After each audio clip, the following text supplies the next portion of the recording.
Welcome back to Hidden Struggles. In part 1, Rashana proved that saving a life is more important than obeying Watchtower rules.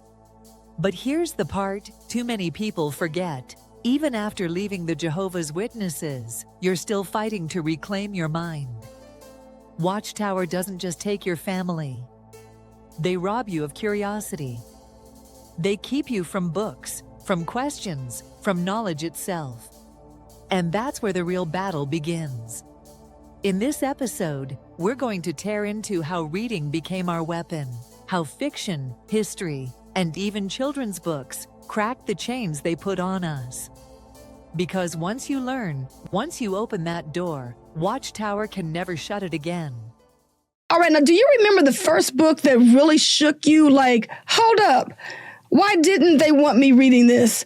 I mean, what was that moment like for you? Once I started going for my reading endorsement, I really got into children's books. And so I was at my daughter's school one time reading and also getting my hours. And I read this book. One of the students handed it to me. And it was about a little girl who kept her heart in a jar.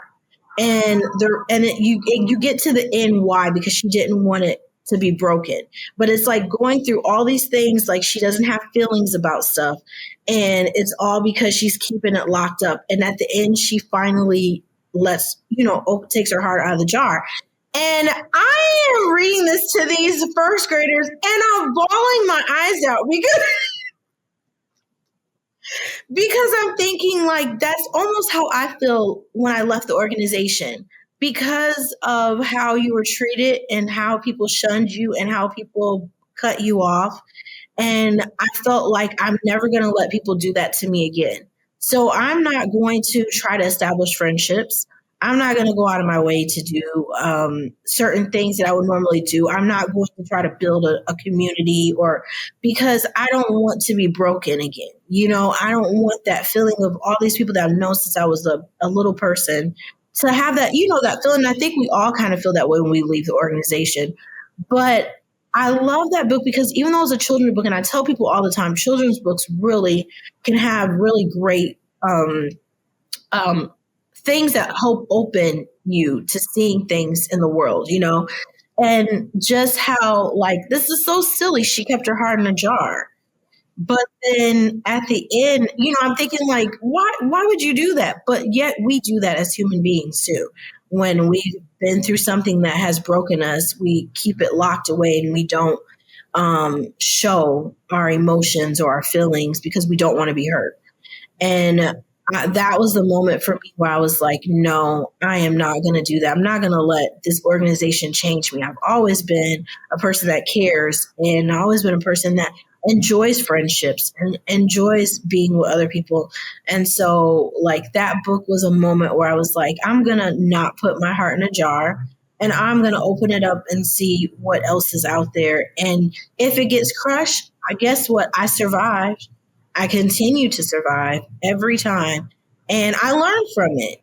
And also too, somebody might need me. And because I'm closed off, I'm not being a good friend and being there for them. So that book was that was when I was like, stories can have such a powerful meaning, even if it is a children's book. So when you're looking at that book, that's your aha moment about Watchtower not wanting you to read other things besides their material? Yeah, I would say that too because, they have their children books. They have the book of Bible stories. I mean, how can you go wrong with Jezebel falling out the window?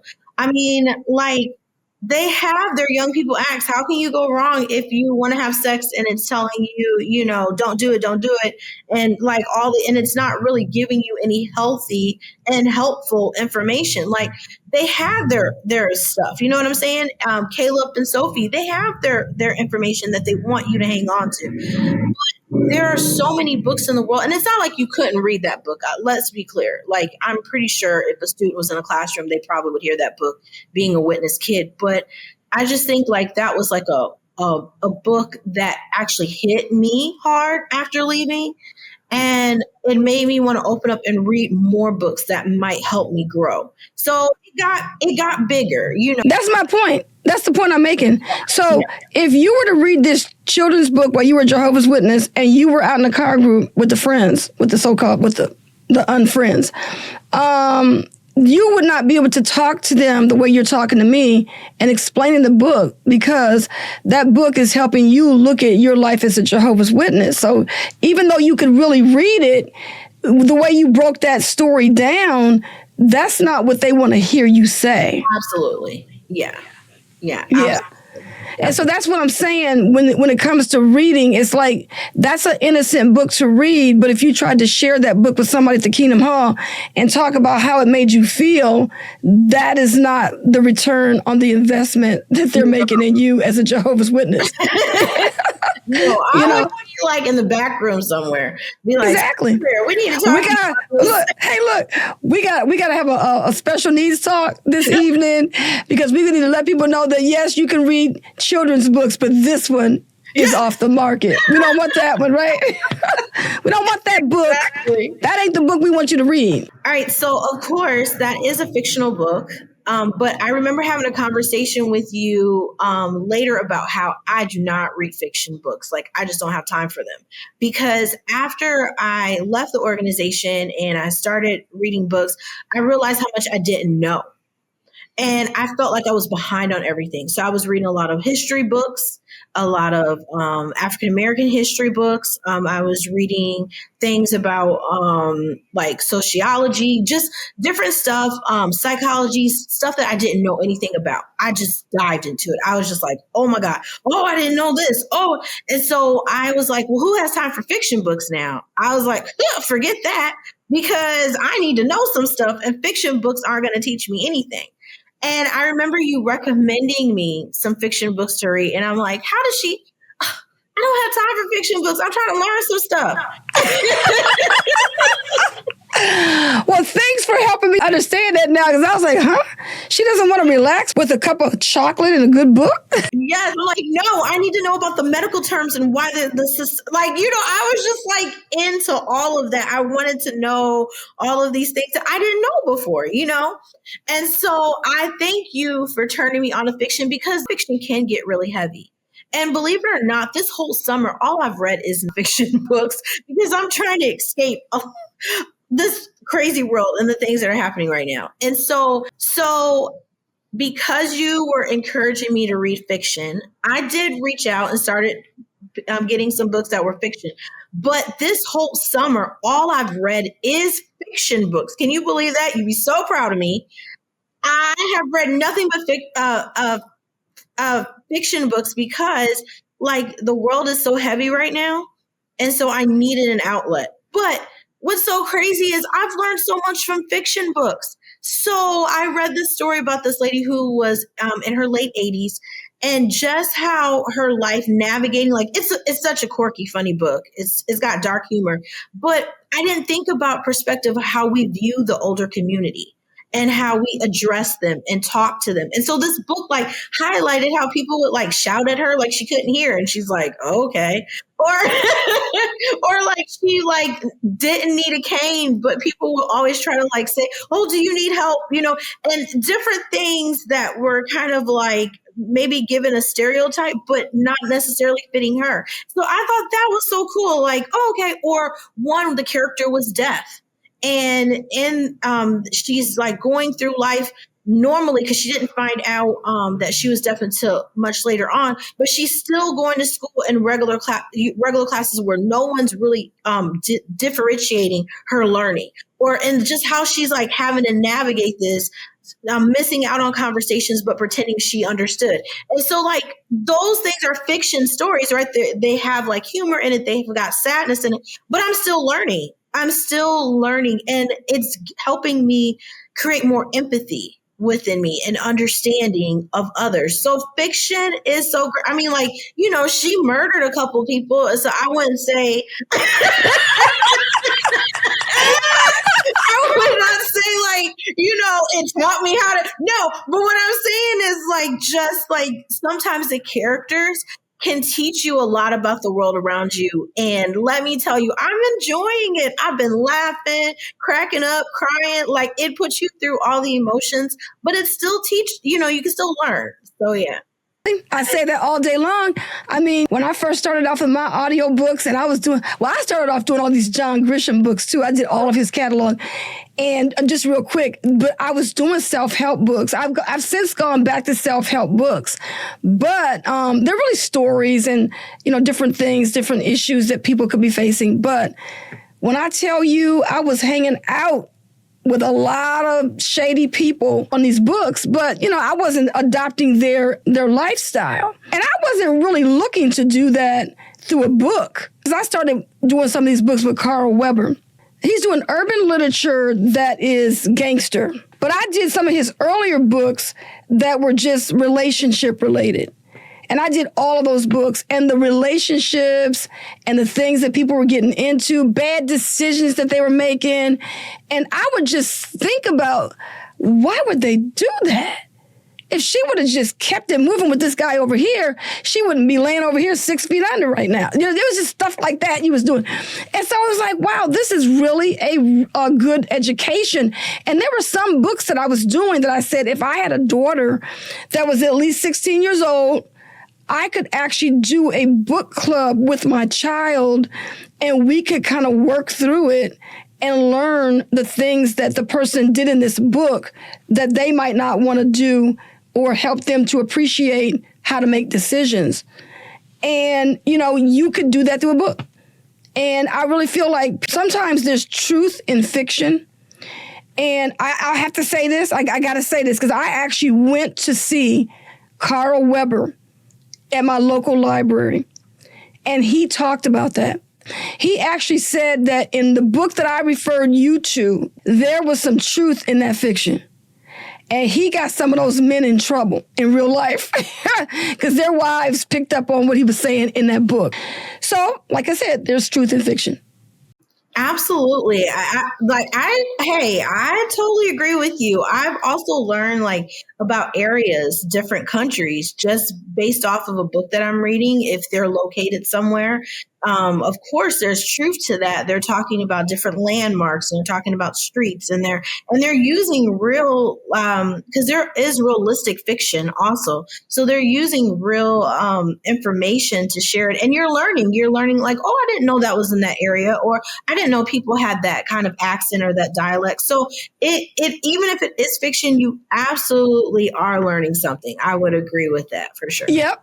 I remember I was doing a book about Detroit. It was somewhere, and the guy said 8 Mile Road, and I was like, 8 Mile Road, yeah, I know where that is, whatever. So you could kind of relate to the author and stuff like that. But I'm telling you, I have over 600 books in my catalog, and I did over 50 memoirs, and I learned a lot. And when Audible introduced me to this book, and it was by 50 cents. So I said, well, since it's recommending it, let me check it out, because if I don't like it, I can always return it. Oh my God.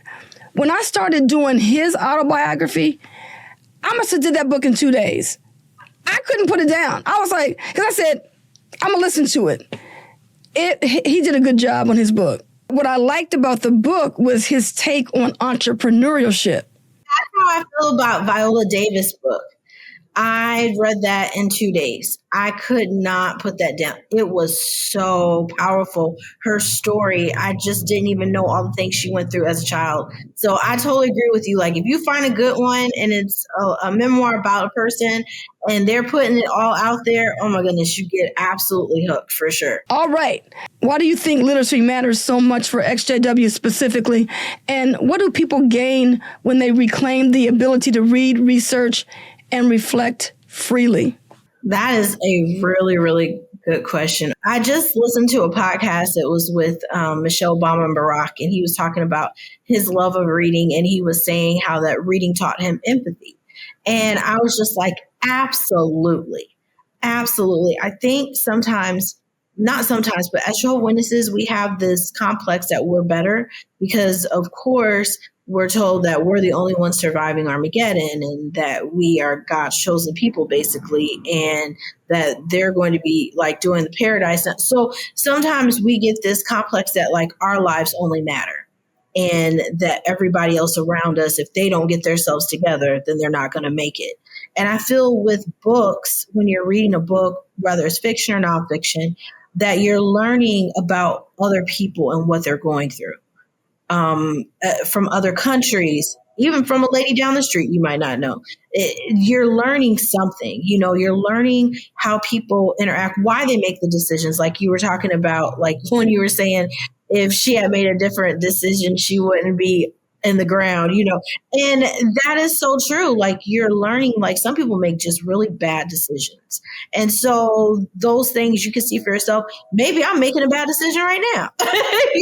Like those things are there to help you. And the Watchtower, this is so crazy. Because me and Terrence, we don't really talk about, the religion as much as we used to, but we were talking about, because we've been reading a lot, and, he's reading a couple books that I've already finished, but he was like, the Watchtowers were just a repeat. And I'm like, I know. I said, if you type in the search engine, a certain topic, you'll see dates come up: 89, 99, 90, 2000, 2002. Like it's just a repeating. They just repeat the article. They just repeat the Watchtower lesson. It's just repeating through the years. And that's so disheartening to know that you're repeating stuff. You're not growing. You're not learning. You're not evolving. You're just staying the same. It's just they're just feeding you new information with new light. That's it. And that's so sad. That is really, really sad to know that what you're constantly reading is just a repeat.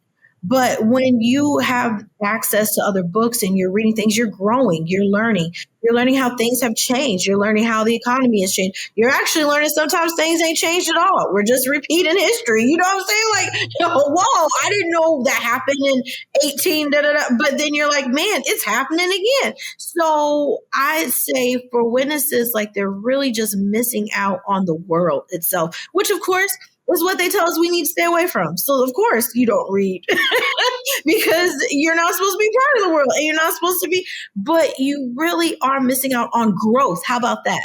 You're missing out on growing. You're missing out on the experience of learning how others are and how that maybe you can adapt that to your life or change some things. I am obsessed with this book right now. I got from Mel Robinson. It's Mel Robbins? Yes.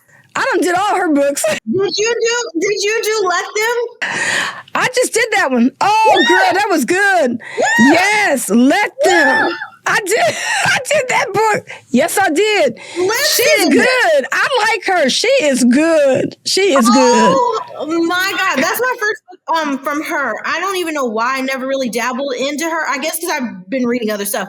But I have that book marked. So I did it on Audible. I did Let Them on Audible. And I said, oh my God, you need this if you work with people. You need this if you just exist around people. You need this if you're going to a grocery store anytime. You need it like this book. We could do a whole thing on this book. Let's do a whole. We got to do it because you know what? Like somebody told me when they had heard about the Mel Robbins and they said that people been saying Let Them for years, but what she did was she took that narrative and she coupled it with her own personal life experience and she stepped out and did it, right? But not only did she say let them, and we always say that, let them, because your grandparents said that, my grandparents said that, and people said, let them do it. But what made her book really rock and really stand out was she wasn't just saying let them, she had receipts. She was talking about her personal experience and her receipts was really cha-ching, cha-ching. So that's what I thought was great. It's not just the fact that somebody is saying let them. She let you into her personal space. She did things that the average person is not going to let you into. Yes. Her personal life story. She literally said some things that would probably make her look like, girl, for real. But I think we've all been there. And so to hear her experiences, hear, how she even struggles with it. And it was just like, she didn't come off like, I got this. No, she was like, it is a constant thing you work at. But it was so incredible, the perspective of it, like just in how we deal with ourselves. Because really, Let Them is about us as an individual. It's not what we can change in another person. It's not what we can do for another person. It's not what we need to tell somebody. It's really for us to be like, you know what? You can control your reaction to it. You can change and say, hey, I'm not going to respond to this, or in return, let them. So it was like oh my goodness. What really drew me into that book is when she got to that part where she said that she saw a lady on Facebook that she was friends with or something. And she talked about how she goes, oh, she's on vacation. Oh, this is great. And then she started looking at all the other people that was in the picture. And she was like, wait a minute. She said, I know her. She said, I know all these women. And she's like, wait a minute. I used to hang out with these women. They didn't invite me. And then her husband told her, but wait a minute, you ain't been hanging out with them for a while now. But it was just like, but and so she's like, let them. They're going to go on vacation, let them. But it was like, oh my God, it was just like, punch it like a punch in the arm. Like, oh my God. Because, that's what it is with the Jehovah's Witnesses. It's like, we left this religion, so now they're not going to be around with. Let them. Yeah. I'm doing this over here. Da, da, da, da. They don't want to be around with. Let them go. Let them be, And so that is a great book. But that is why she's got so many people that's reading her books and following her on her YouTube and everything. Because I think a lot of people can resonate, what she's saying and how she's talking. A lot of people are in that same situation. They're in that, they need to be doing some let them statements, and letting people go. Yes. You know what I mean? Yeah. And it is like, I think sometimes we try to control everything or the scenario or how people even think about us. I think that was one of my favorite chapters was how do people think about us? Yeah, people do think negatively of us. Get over it. I mean, we think negative of people that we love. And I love how she was like, my husband does this and I can't stand it. My daughter does this and I can't, like she's going down. She's like, so why would I assume other people don't think negative of me too? And she's like, even those that love me think of thoughts, and so I just like how she was like, of course, when you go to work, there probably are. Let them. Who cares? Like who really cares? And that is so awesome because I think sometimes we hold ourselves back of doing things because we're worried about what other people think. But my goodness, when we stop caring, the freedom that you have, it's just like, oh, okay, fine. But you're still like, you're less stressed and you're less worried about that. And I thought that was such a good chapter. She has so many just really, really great chapters. My other favorite ones was she was talking about how adults are all 9-year-old. They're all 9-year-olds. That would crack me up too. Cause like just how some people handle stuff, they shut down, they don't speak, they don't do they pout, all those things that children do, adults do it in their own way too. And how that we just let them. That's me. I know somebody like that now that was always saying, these are my friends, these are my friends. And what are you doing over the weekend? I'm doing this, I'm doing that. And then she looks at you and says, what are you doing? What did you do? We did this, we did that. Just like that sounded like something out of high school, But it was almost like this person just didn't have a life where they had friends. And now they're an adult and an older adult. And they're acting like they're like in high school or I'm going to say 5th grade. So it's like, she's right. As adults, we can act like children. Yes, absolutely. Absolutely. And when you encounter that and like even how she was saying something, I do it too, but we just gotta, again, let them and just move on. So you really do. And I think that book that you're talking about is worth it to do it revisit a book like that every 90 days or every 6 months or something, because you do the book and you walk away and you do something else, but you need the constant reminders as well to just remind yourself of that. This book is our district convention. How about that? Yeah, you're right. Like you said, everything they keep rechurning it, regurgitating it up. You might as well. I mean, there's just some books that are just keepers like that, you know? Yes, absolutely. So, I mean, I'm telling you. Okay. So, you know, if someone's just now leaving the religion and they feel lost, what book would you recommend to start with, and what would you share from your journey? You know, as a librarian, I would recommend books, right? But sometimes I get it wrong. I need to know the person and the personality, right? Because some books don't fit. Like, you can recommend a book, but if a person is not really into mysteries and don't pick up a mystery book, then it's not their thing. Or, you know, but I believe this story is universal. So I'll say this. I believe The Alchemist is probably my most favorite book. And this is why. Because when you're leaving the organization, you get this feeling of, oh, I missed out on everything. Because it's a rush. It's a rush. It's like, oh, because I believed them, I didn't do this and I didn't do that. Or you're looking back in your past and you're like, man, I could have been, or I could have did this, or I could have been a great basketball player, or I could have been, you know, the head of a company. Like, you know, you're thinking of all these things. And I feel like The Alchemist is the perfect book for that, because he's on this path in the book, but it doesn't even go that way. He's, and I don't want to give the book away, but the journey that he goes through is incredible. And it's never what he planned, but it's beautiful. And the people that he meets, it only worked that way because it didn't go as planned. And so his plans and the things he thinks he's going to do and the love that he has for a person, it doesn't work out. And I don't want to say it doesn't work out. It wasn't right for him. But as he goes on this journey, and it's not a long book, which is really great too, for those that are not, don't want to read a long story. But he goes on this journey, and at the end, it's like everything makes sense.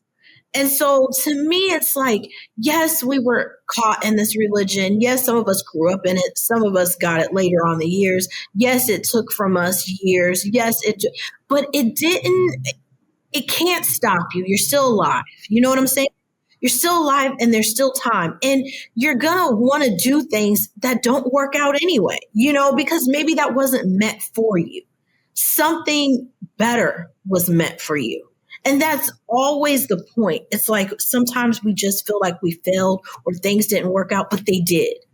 They did. It's just we took a different road. That's all. Yeah, we were trying to get to Michigan, but we ended up in California. I think it's wonderful. Yes. I'm going to be downloading that book this afternoon. So back when you were still in the organization, how did you feel about reading books that weren't Watchtower approved? I mean, was there ever a sense of guilt or hesitation around picking up something outside of their publications? Oh my gosh, yes. I love reading my horoscope. And